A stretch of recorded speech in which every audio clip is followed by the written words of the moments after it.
back when I started in this, you would be lucky to even find, eating disorder treatment that even, you would go through the female model. I mean, Rogers was one of the few that had male beds. Now you say that going through the female model. Is there a difference in treatment for Yes, men? absolutely. Yes. Tell me, I'm sorry. Yeah. Well, I'd rather a clinician went that through for you. Okay, fair. But Yep. they can be experienced differently. You're listening to Rise Above, a Rogers Behavioral Health podcast, where we sit down with Rogers experts who are changing the way the world views mental health and addiction.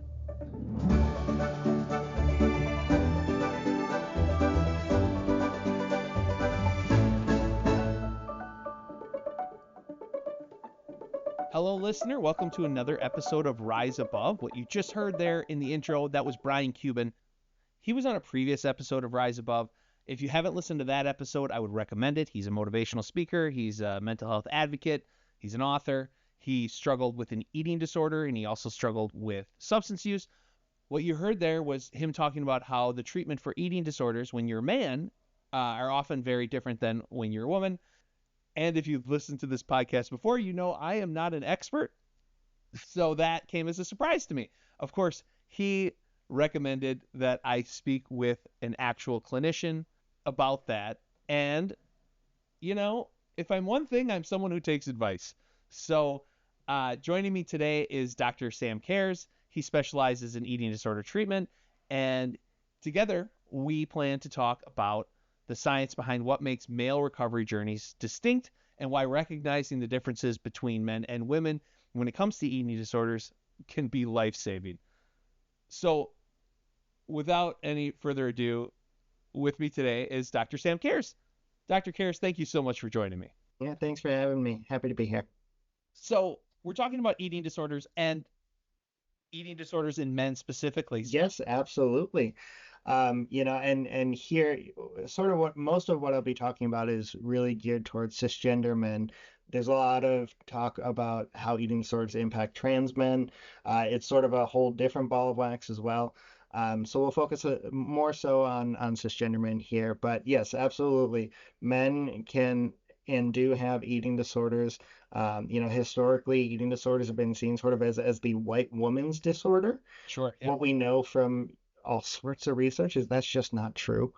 And the men that present with eating disorders present with the same diagnostic labels as anyone else with an eating disorder. Now, how it presents might be a little bit different. The prevalence might be a little bit different, but it's absolutely something that the field really needs to continue doing, raising more awareness on, because it is a problem. What I find interesting is I recently found out that it's different than when a woman has an eating disorder. How is it different? Yeah. So in terms of maybe how they present differently, when men have an eating disorder, and of course this is a broad generalization, Sure. right? There's certainly exceptions. When men have an eating disorder, it often presents in different ways. For example, if we think about the body image component of eating disorders, amongst women, one of the most common presentations is a drive for thinness and certain appearance ideals that are different for men. Men might present with a bit more focus on physical functioning, the muscularity. They might present with different behaviors like more excessive exercise, and things that have sort of been normalized within society and therefore can go easily missed. What are the symptoms that people might notice in a man struggling with an eating disorder? So there's a couple different ways that it might present slightly differently in men. The most common eating disorder for men is binge eating disorder. And so with binge eating disorder, what we would see obviously is, the experience of uncontrolled eating, oftentimes, when under stress or late at night. So that would be one thing to kind of look for. The behaviors that people engage in might be slightly different. So maybe they're checking in the mirror, but they're checking, again, to see what their muscles look like. They might be carrying around, big things of protein a lot. And I'm not saying there's anything wrong with, we know that protein's really important for folks who are working out, but one of the things that I start to think about is what's the function, right? What is the function of this behavior? Why am I doing this? Am I doing this to feel healthier, to feel stronger, or am I doing this for appearance reasons, right? Um, I think another thing that starts to cause some concern for me when I'm assessing for these types of things is how much time are they spending throughout the day on any given activity? Are they spending the majority of their day in the gym to the detriment of their social lives, to the detriment of, their other activities of daily living that they need to be engaging in? Are they spending a lot of their money? At times, we'll see folks who have sort of bled their finances dry because they're, paying for different memberships, they're getting different programs, they're buying, all these different things. And again, I'm not saying those are inherently wrong, but the reasoning behind it is really important. And so, I think one of the things that, um, when it comes to sort of the food that people are eating too, it's really important to again consider, are they loading up too much on, they're eating too much protein and not enough carbs, or too much carbs and not enough fats. Everyone needs a balanced diet, right? And I think sometimes in certain spaces, those meals can become a little bit unbalanced, and that's another pretty key identifier for eating disorders in men. So, because when I think of an eating disorder, I think about skipping meals. That's not what you're Mhm. talking about at all. Mm-mm. No, it really is more along the lines of, there's this idea, and there's some merit to the idea, but the idea that, oh, I gotta have as much protein as I possibly can because that's how I'll build all that muscle. And again, there's some science behind that, right? I get that. Um, But if I'm eating all meat all day, every day, and not getting any other nutrition intake, that's going to be really imbalanced. So yeah, no, it's not necessarily skipping meals or, restricting meals. It's really focusing more on certain food groups and, with the intention of building that musculature. So, I guess in that respect, what are some of the common misconceptions about eating disorders in men? So one of the biggest ones that I hear a lot is that eating disorders in men are less dangerous than they are in women. Ah, And that's not true. Actually, if we look at the past roughly 15 years of data, hospitalizations have increased more for men than they have for women for eating disorder concerns. And what that really reflects is that, and I think there's a number of different things that probably go into that, but that really reflects that, one, thankfully, people are starting to maybe take notice a little bit more, and two, that the way that men are experiencing eating disorders are so severe that it's requiring hospitalization, and that's pretty serious. sure. And so I guess you were saying that sometimes I hate to say the goal of the eating disorder, thinness for women, Mhm, trying to look fit mhm. for men, but is that, I mean, is there a difference in how they manifest in men? Yeah, definitely. So, the muscularity is a big piece of it. Um, when we're looking from a clinical perspective, this can mean differences in how they're scoring on different scales that we use to, uh, you know, sort of filter through if someone has an eating disorder or not. This can look different in terms of what they're reporting. It can look different in terms of who is catching on first to, oh, hey, this Hmm. person might have an eating disorder, right? Because again, so many of these behaviors are normalized within society, and so it can be really easily missed. Oftentimes, some of the behaviors are even encouraged. So when you say who is noticing, who's noticing? Yeah, that's a great question. I think one of the things, and with women and girls who develop eating disorders, certainly a lot of that is encouraged within society as we know it too, right? With men, one of the big areas where eating disorders develop are around sports, Hmm. as young kids even, right? And so there's sort of, depending on what sport you're involved in, if you're a football player, depending on the position that you play in, you might have different expectations for what you can do physically, how you even present.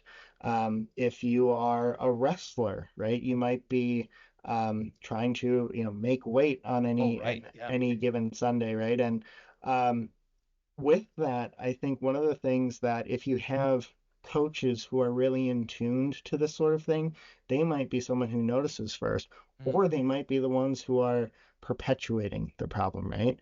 And so it's pretty frequent, at least in my experience, that men who have eating disorders often are identified much later than women with eating disorders. It takes longer for someone to notice, huh? Takes longer for someone to notice because again, you know, I think of something like I mentioned the wrestlers. When I was in high school, I can remember, guys walking around with their little bottles that they would spit into to Sure. try Yep. and, drop weight to make that weight cut off, and that was just normal at the time, right? And Hmm. maybe still is. Um, if certain other folks were doing that, I think a lot of people would be like, this is an interesting behavior. But Right. in that context, people are just like, yeah, yep, makes sense. Right. Well, and I also suppose that, I mean, the general population thinks of eating disorder as you said, the white woman thing. So they're not even looking for it in a man. Right, Oh, wow, you got thin. right, They're not considering that this could be an eating disorder. right, right. So, what are some of the unique challenges? And I think I might have just brought some up there in diagnosing eating disorders in men. Yeah. So there's a very different type of stigma around that, right? So, if I ask people to sort of picture in your mind what you view as your stereotypical eating disorder patient, most Hmm. people are probably going to picture a thin white woman with anorexia.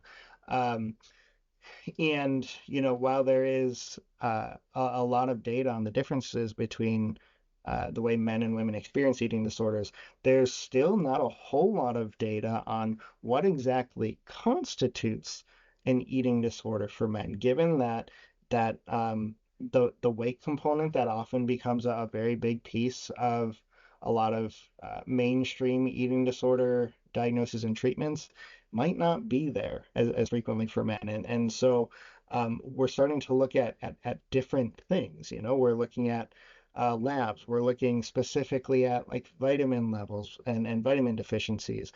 We're looking at, you know, just in general, there's an underreporting of symptoms, including behaviors and emotions in men. You think about how society kind of tells men you can't have emotions. Okay, cool. So what ends up happening then? If young boys, if men are struggling, they're less likely to share that, right? And Sure. and and kind of won't as easily. They'll do everything that they can to sort of paper over that, right? It's also a problem. A lot of I think I mentioned before the diagnostic tools that we use, sort of like the self-report measures, routinely women score higher on those than men. And that's not necessarily reflective of greater symptoms. What I think that's reflective of is even the tools that we have right now to assess for eating disorders are geared more towards that stereotypical, idea of eating disorders. And so I think even as a field, like we're missing some of that. And we will be right back.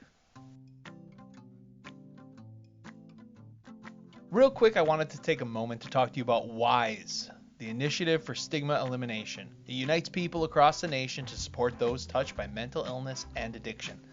The compassionate approach champions personal stories and powerful connections, fostering healing by reducing stigma through evidence-based practices. Rogers Behavioral Health supports the work of WISE through their Community Learning and Engagement Department.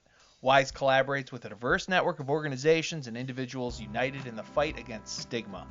You can learn more about WISE, explore their 4 key programs, and connect with them by visiting the website www.eliminatestigma.org. And now back to the interview. So let's say, hey, you're diagnosed with an eating disorder. Mhm, Men, women, they go into treatment. How is it mhm. different for men? How is treatment different? So it's really interesting um, because historically there have been different schools of thought on how this should sort of be approached. Should we have men in their own program? Should they be in, co-ed programs, gender expansive programs? And, I think there still exists some of those differences in school of thought. What the research says is the outcomes for treatment are roughly the same. The problem is getting people to treatment, right? And so, like I said before, men tend to uh, wait a lot longer to get into treatment, but once they get there, the treatment itself is pretty much the same.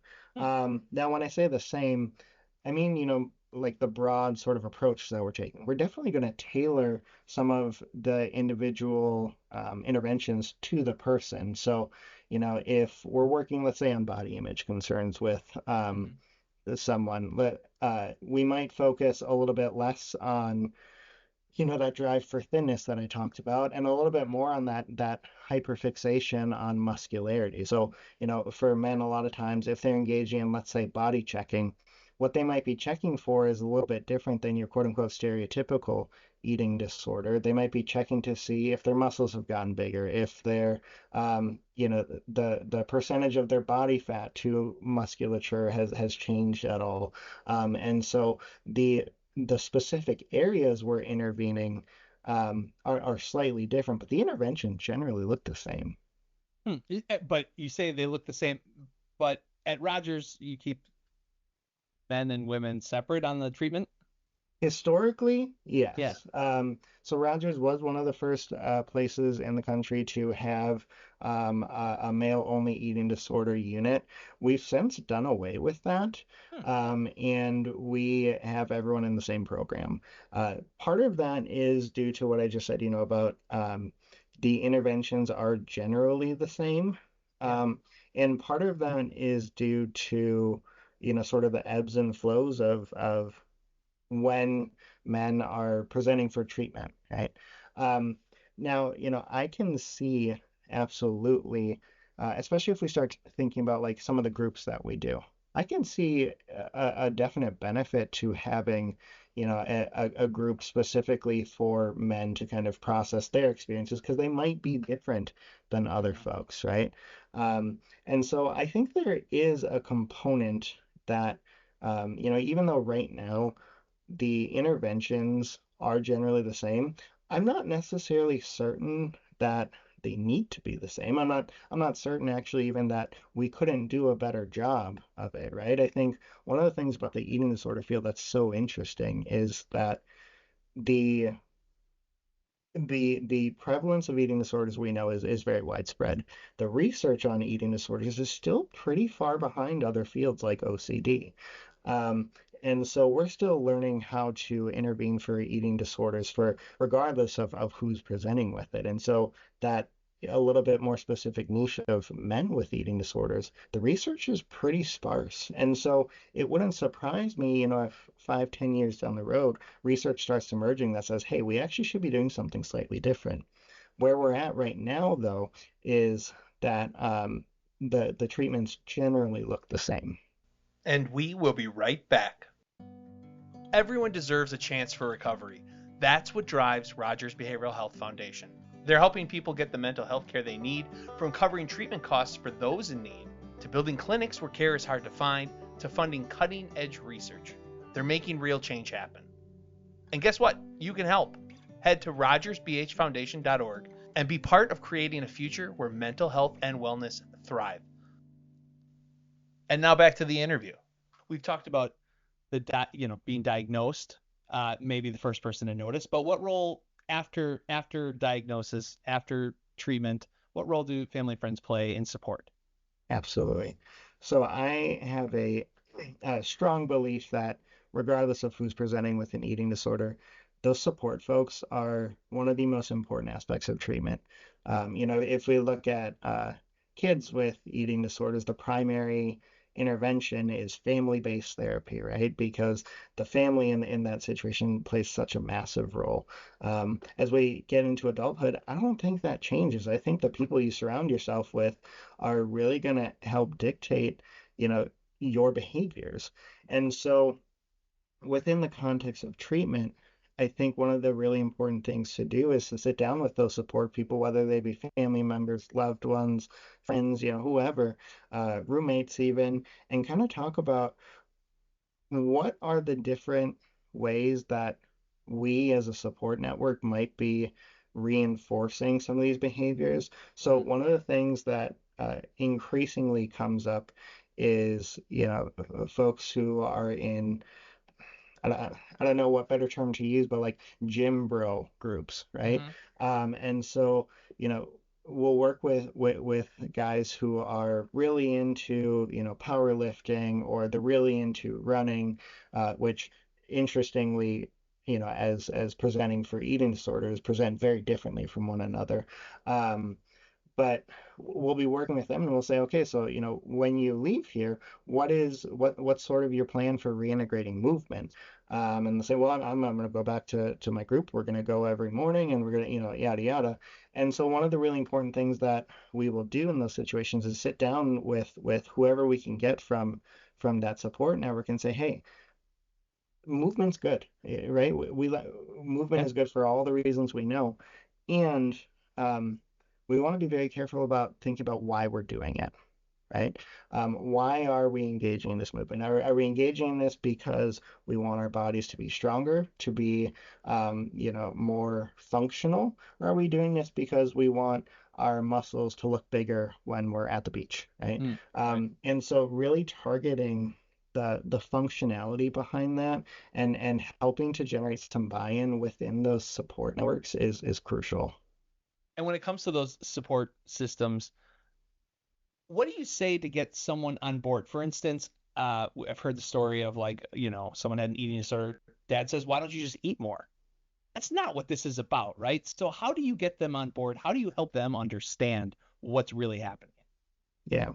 I think one of the things that comes along with the stigma for eating disorders is that a lot of people have this idea that it is exactly what you just said, well, just eat more food, right? Yeah. And you say a sentence like that, it sounds pretty darn easy.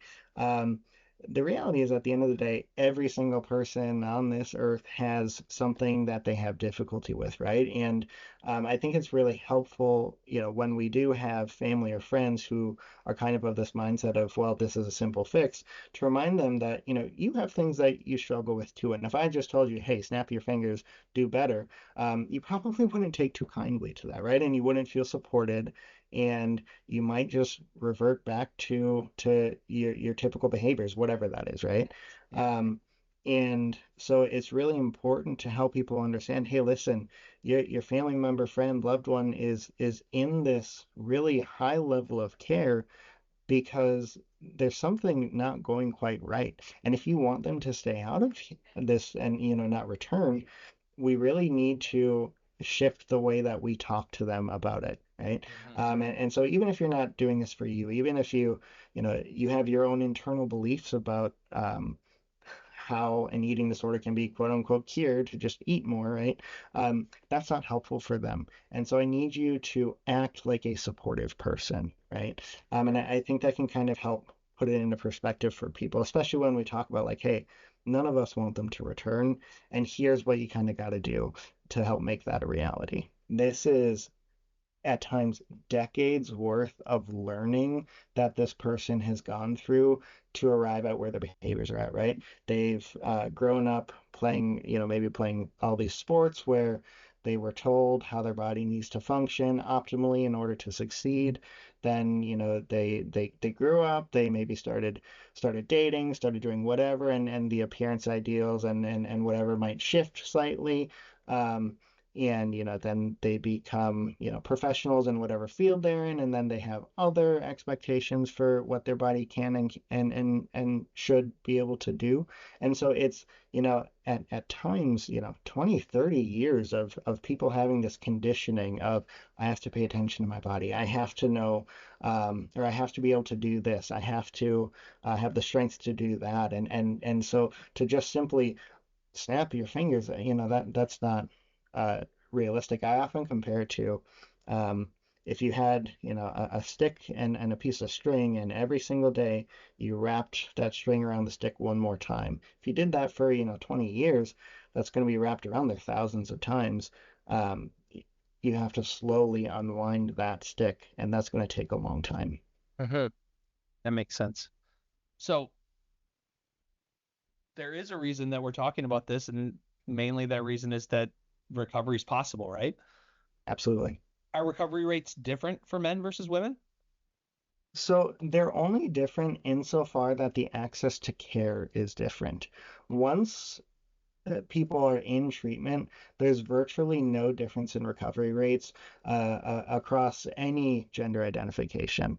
Um, the big difference, though, lies in that access to treatment. So there have been a couple of studies that have been done that have shown the average sort of start time for treatment for eating disorders for women is actually in the teenage years.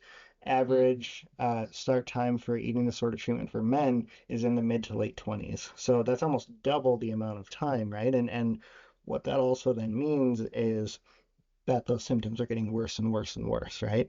Um, so now, thankfully, again, once they get in, there's not much of a difference, but uh, we do see a lot more often that men are delaying going into treatment, whether that's for the stigma reasons, right? Like, oh, men shouldn't have problems, sort of that toxic masculinity type idea, or, just not even realizing, oh, this is an eating disorder behavior, right? I thought this was just how things were supposed to be. Um, and so there is hope. I think one of the things that really needs to be worked on most, though, is helping bridge that gap and identifying these disorders sooner. And that a lot of that comes down to the stigma of men having an eating disorder in general. So how do we counteract that? How do we break that down? Yeah, that's a great question. I think things like this are really important. The fact that we're even talking about this is really important. I've seen a rise in even the past, 2 years in folks talking about these things. I mean, APA did a series on eating disorders and men. I even read an article earlier this year in People magazine about eating disorders in men. And so I think, people are starting to pay attention to that. I would really like to see, a lot of times the outreach efforts for eating disorders. You'll see folks going into schools talking about eating disorders and what to look for. And in my experience, a lot of times those are focused, again, more towards your quote unquote stereotypical eating disorder patient. I would really like to see an expansion of that, an acknowledgement that an eating disorder in person A doesn't look the same as in person B, regardless of what demographics they bring to the table. So I think as a field, we have a lot of work to do in sort of talking about things in a more preventative way. I think we also have a lot of work as a field to do, kind of like I mentioned before, in researching what is the most effective way to intervene. Once people do come to treatment, we have approaches that work. Um, it is sort of unknown, though, if those are the most effective things that we could be doing, or could we be doing something else to tailor it even more? So I think there's really a couple different steps that, from a prevention standpoint and then a treatment standpoint that we can do to help bridge some of these gaps. Dr. Karras, thank you so much for your time today. Absolutely. Again, thanks for having me. Love talking about eating disorder treatment and helping people hopefully come to a point where they can get the care that they need. Thank you again for listening to this important conversation. Male eating disorders are real, complex, and too often they are overlooked in our society. But talking about them openly is a powerful step towards change. If this episode resonated with you, or if you know someone who might benefit from hearing it, please share it. And remember, help is out there and recovery is possible. So thanks again for listening to Rise Above, a podcast from Rogers Behavioral Health. Be sure to like and subscribe to be notified of new episodes. And as always, if you or someone you care about is struggling with a mental health or substance use disorder, visit rogersbh.org for a free mental health screening. Thanks again.